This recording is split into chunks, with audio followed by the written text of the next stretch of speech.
Genesis chapter 5, the generations of hope. Time has a way of changing everything. The children born outside the Garden of Eden became parents. Families grew into tribes, and tribes spread across the earth. Fields became villages, and villages slowly became the foundations of civilization. But one truth never changed. Every generation carried the mark of humanity's first rebellion.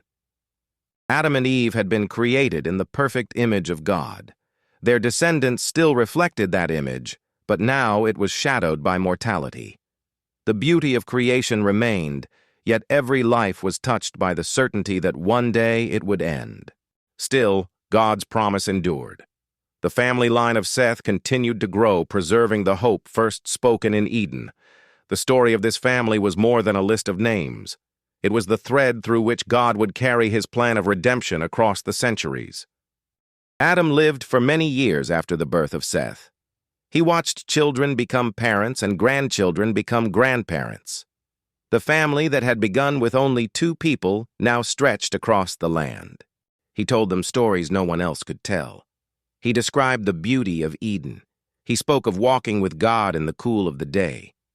He warned of the terrible cost of disobedience, and he surely repeated the promise that one day a deliverer would come. Eventually, Adam's long life reached its end. The man who had witnessed the creation of the world returned to the dust from which he had been formed. The word spoken in Eden had come to pass. Generation after generation followed.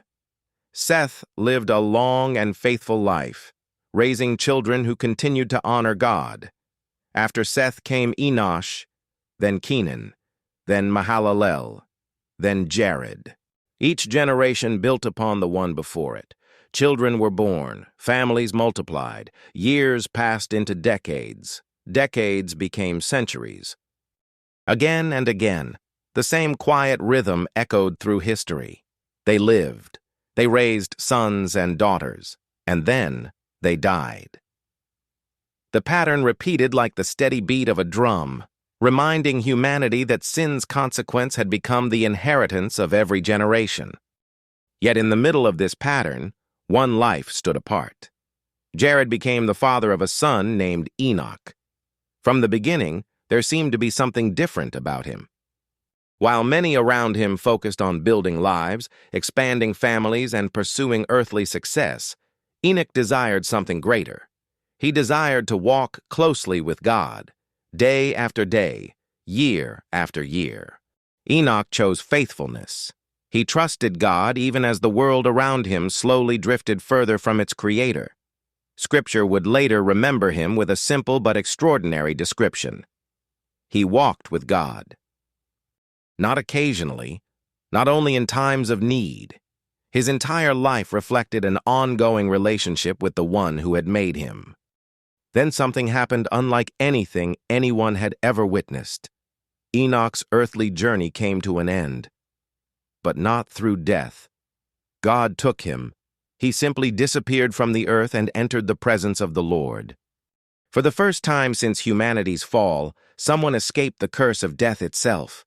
It was a glimpse of a future hope that extended beyond the grave.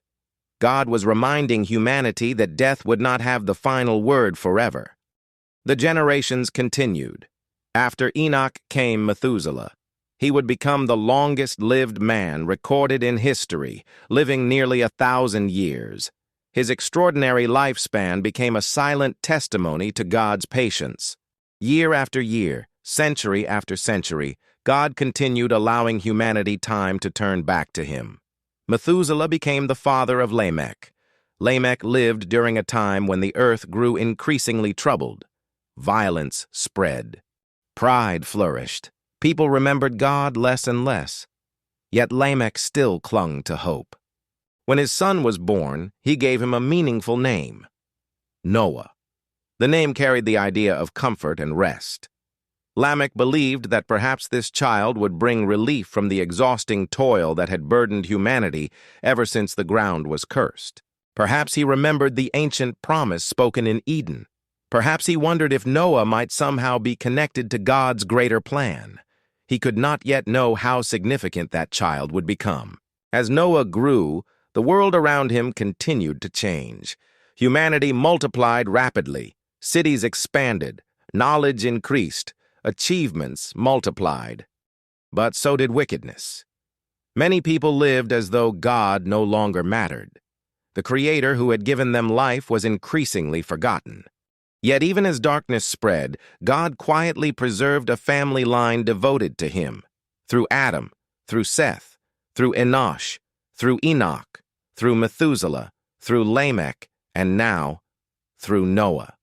Each generation had passed the promise to the next like a torch carried through the night. The names themselves might seem ordinary, but together they told a remarkable story. God had not abandoned his plan, not after Eden, not after Cain's violence, not after generations of death. His purposes moved steadily forward even when humanity failed to see them. The world was approaching a turning point. Its corruption was growing deeper than anyone realized. Judgment was drawing near, but so was salvation. In the midst of increasing darkness, God had already prepared the man through whom he would preserve life itself. His name was Noah. And the greatest storm the world had ever known was still on the horizon.